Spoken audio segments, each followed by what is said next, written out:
Seja bem-vindo ao nosso curso, né, de Segurança do Trabalho, NR35, é um curso de treinamento para trabalho em altura.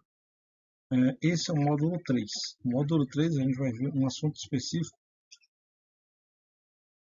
chamado de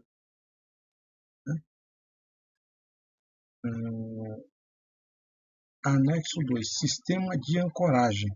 Isso é importante porque ele está lá no Sistema de Proteção Individual contra Queda, que é o SPIQ. O SPIQ. Sistema de Proteção Individual contra Queda, SPIQ. E o anexo 2 é o sistema de ancoragem, ele vai estar na NR35 como anexo 2, lá no final da NR.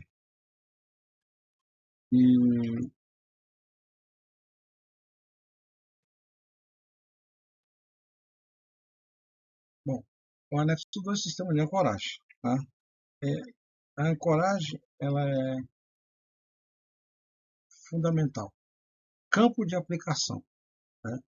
Ele diz que este anexo se aplica ao sistema de ancoragem, definido como um conjunto de componentes integrantes de um sistema, conjunto de componentes que integram um sistema de proteção individual contra quedas, que é o SPIQ. Então, o anexo de ancoragem, ele integra o sistema de SPIQ, Sistema de Proteção Individual contra Queda, que incorpora um ou mais pontos de ancoragem aos quais podem ser conectados equipamentos de proteção individual, o EPI, contra quedas, diretamente ou por meio de outro componente e projetado para suportar as forças aplicáveis. Muito interessante. E ele é projetado para suportar as forças aplicáveis, diretamente ou por meio de outro componente. Bom, o sistema de ancoragem tratados nesse anexo podem atender as seguintes finalidades. Isso aqui está diretamente do anexo 2 da NR35, a NR em si, tá? Por quê? Porque ele tem todo um sistema de plano de ensino, onde depois ele vai cair lá na programação do conteúdo, programação do que ele pede. Então, ele diz aqui, o sistema de ancoragem tratado nesse anexo pode atender as seguintes finalidades. Ele vai ser aplicado na retenção de queda, ele vai reter a queda, restrição de movimentação, ou seja, quando eu ancoro dentro de uma plataforma, num ponto de ancoragem, ela vai restringir a minha movimentação, evitando que eu escorregue, caia, passe pelo guarda-corpo, mesmo que isso aconteça, eu vou ficar preso.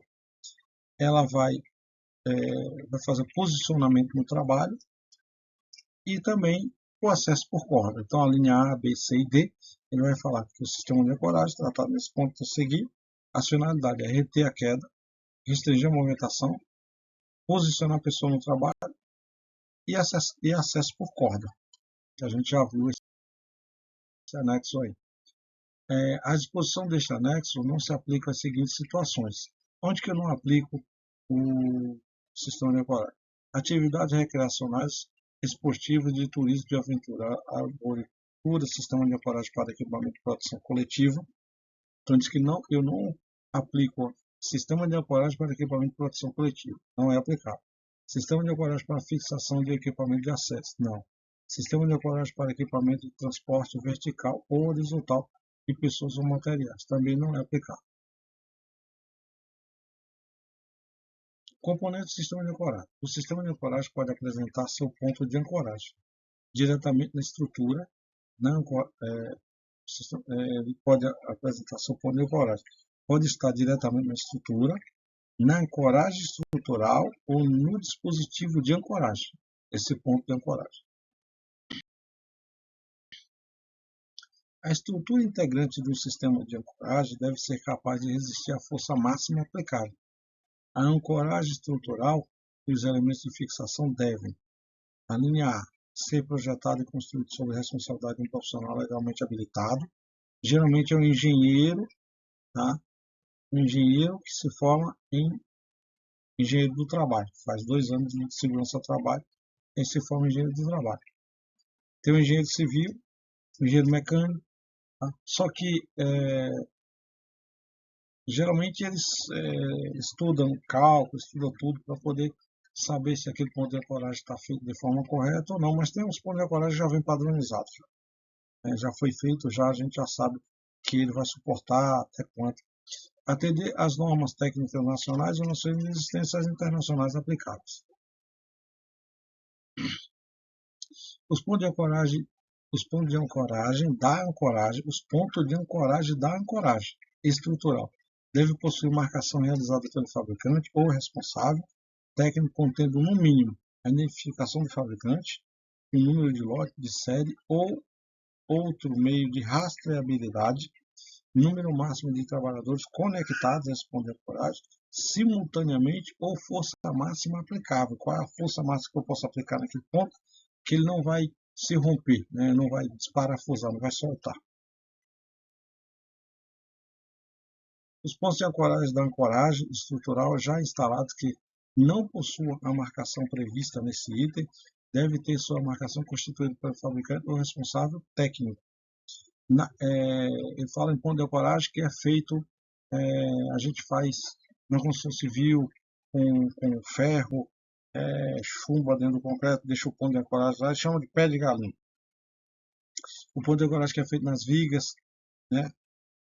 Assim, sua marcação reconstituída pelo fabricante responsável técnico. Na impossibilidade de recuperação das informações, os pontos de ancoragem devem ser submetidos a ensaios sob responsabilidade de um profissional legalmente habilitado e marcados com identificação do número máximo de trabalhadores conectados simultaneamente ou da força máxima aplicável à identificação que permita a restabilidade do ensaio. O dispositivo de ancoragem deve atender um dos seguintes requisitos. Bom, tem que ser certificado o dispositivo de ancoragem. O que é que eu tenho que ter no dispositivo? A certificação dele. Ser fabricado em conformidade com as normas técnicas nacionais vigentes, sob responsabilidade do profissional legalmente habilitado. Ser projetado por profissionais legalmente habilitados, tendo como referência as normas técnicas nacionais vigentes como parte integrante do sistema completo de proteção individual contra quedas. Proteção individual contra quedas.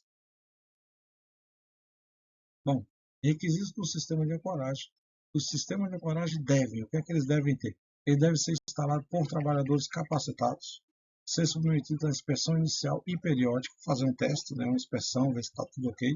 A inspeção inicial deve ser realizada após a instalação, alteração ou mudança do local. Né? Então, mudei de local ponto de ancoragem, fiz um novo ponto, eu tenho que inspecionar ele. Eu tenho que ver se realmente vai funcionar, se ele vai soltar. A inspeção periódica do sistema de ancoragem deve ser efetuada de acordo com o procedimento operacional, considerando o projeto do sistema de ancoragem e o meio de montagem, respeitando as instruções do fabricante e as normas regulamentadoras, e técnicas aplicáveis com periodicidade não superior a 12 meses. Então, o que diz? Que a inspeção periódica do procedimento operacional, considerando o sistema de ancoragem e a montagem, respeitando as instruções do fabricante, das normas regulamentadoras e técnicas aplicadas com periodicidade, ou seja, não pode ser superior a um ano. Poderia ser anual, mas mais que um ano não pode ser. Então, todos os anos eu posso verificar, posso, mas mais que um ano não. O sistema de ancoragem temporário deve. Isso é o sistema de ancoragem que eu vou utilizar ali, depois daquele que eu terminei aquele serviço, eu vou sair para outro canto. Então, não vou utilizar mais ele. Tipo em galpões, por exemplo. Tem lá a argolinha para você fazer o sistema de ancoragem, mas depois você vai para outro galpão, tem outro sistema de ancoragem lá, tem que inspecionar. Atendendo os requisitos de compatibilidade a cada local de instalação conforme o procedimento operacional, tá? Ter os pontos de fixação definidos sob responsabilidade profissional legalmente habilitado, e o sistema de ancoragem permanente deve possuir projeto e instalação. Deve estar sob responsabilidade de um profissional legalmente habilitado. Ele fala aqui sobre o que não é o temporário e fala que o permanente ele tem que ter um projeto de instalação por um profissional habilitado. Temporário já fiz muitas obras, muitos serviços, geralmente tem um ponto temporário. Dentro de uma plataforma, você vai encontrar um sistema de ancoragem que é fixo, ele vai estar dentro da plataforma, até que ela se acabe. acabe, sem ferrugem, várias vezes para manutenção, retorna. Mas aí você faz uma estrutura e aí você precisa fazer um condecoragem. Você faz condecoragem, utiliza ele como proteção contra queda, mas aí depois você não utiliza mais porque ali você não vai mais executar aquele trabalho. Ele até fica lá, mas você não, ele é chamado temporário. Então tem um temporário que você vai utilizar por um tempo curto ou algum tempo e tem como se diz, o permanente, é o que vai ficar lá sempre, tá? Projetos e especificações. O projeto, quando aplicável, as especificações técnicas do sistema de ancoragem devem estar sob responsabilidade de um profissional legalmente habilitado, ser elaborado. É um cara que vai ser treinado justamente nessa NR aqui, que tem um conhecimento bom e pode ficar como líder, supervisor, encarregado, ser elaborados levando em conta os procedimentos operacionais do sistema de ancoragem, conter indicação das estruturas que serão utilizadas no sistema de ancoragem, conter detalhamento ou especificação dos dispositivos de ancoragem, ancoragens estruturais e elementos de fixação a serem utilizados. Então tem que ter o detalhamento e especificação dos dispositivos de ancoragem. Aí fala ancoragens estruturais e elementos de fixação a serem utilizados. Como vai fixar essa ancoragem? Tem que estar lá. Vai ser fixado com parabolt, vai ser fixado chumbado. Como que vai ser feita essa ancoragem? Então tem que estar lá no projeto. O projeto, quando aplicável, as especificações técnicas devem conter dimensionamento que determine os seguintes parâmetros: a força de impacto de retenção de queda dos trabalhadores, levando em conta o efeito de impactos simultâneos ou sequenciais. Ou seja, geralmente tem um boneco de teste, um peso específico, um trabalho de tantos quilos, 80 quilos, 100 quilos, 120 quilos, onde ele vai fazer esse teste aí, né?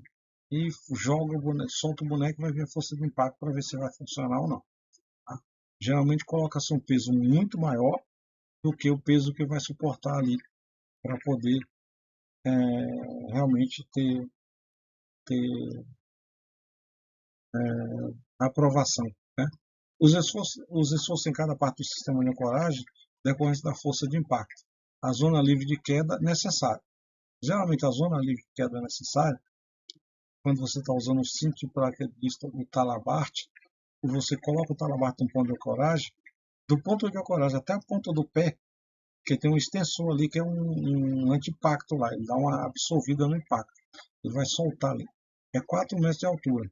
Então, se você tiver 5 metros de altura, você vai ficar 1 metro do chão. Mas se você tiver 3 metros de altura, você vai cair com o cinto talabarte e tudo. Então, o que ele fala? Ele fala zona livre de queda. É essa zona aí, eu tenho 4 metros de zona livre de queda. Tá?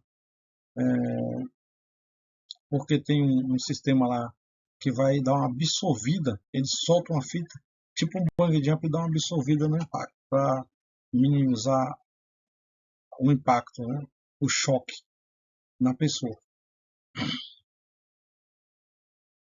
Procedimentos operacionais. O sistema de ancoragem deve ter procedimento operacional de montagem e utilização. O procedimento operacional de montagem deve contemplar montagem, manutenção, alteração, mudança de local e desmontagem.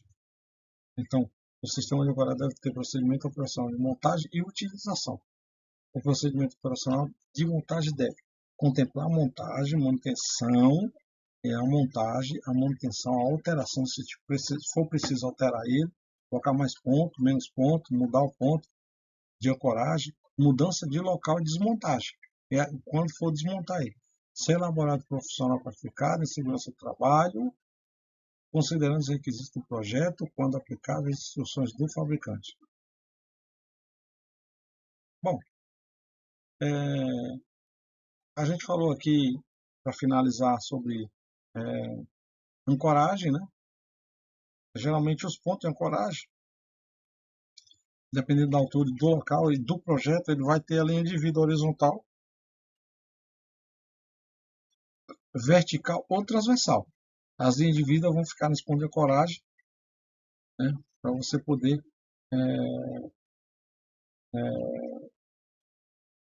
e essas linhas de vida, às vezes pode ser cabo de aço, onde também vai ser onde você pode colocar o seu talabarte nele que serve também como ponto de ancoragem. Então tem a linha de vida horizontal, vertical, transversal. É muito pedido isso em teto, em trabalho em telhado, tá? Limitar a queda livre, vai dar uma limitada, porque você não caia livremente, né? Vai segurar. E limitar a área de movimentação. Isso aqui já foi falado, mas é só uma ênfase para a gente ter uma ideia para que serve ponto de ancoragem, linha de vida, né? A limitar a queda livre de área de movimentação.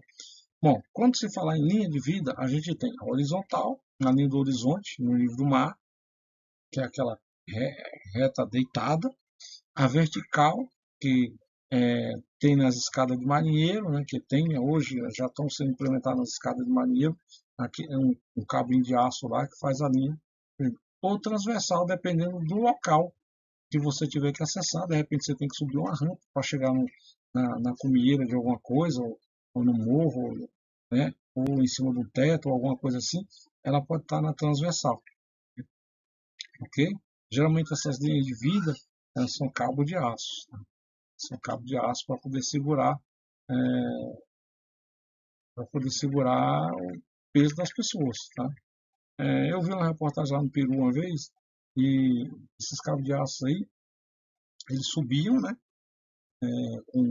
com esse sistema, e para descer eles desciam com a tirolesa por esses cabos de aço. E a maioria estava transversalmente. Eles vinham descendo, como com a tirolesa, descia depois descia em cima de uma pedra, ia, pegava o outro, já mudava a direção até chegar embaixo. Interessante. Obrigado e até o próximo.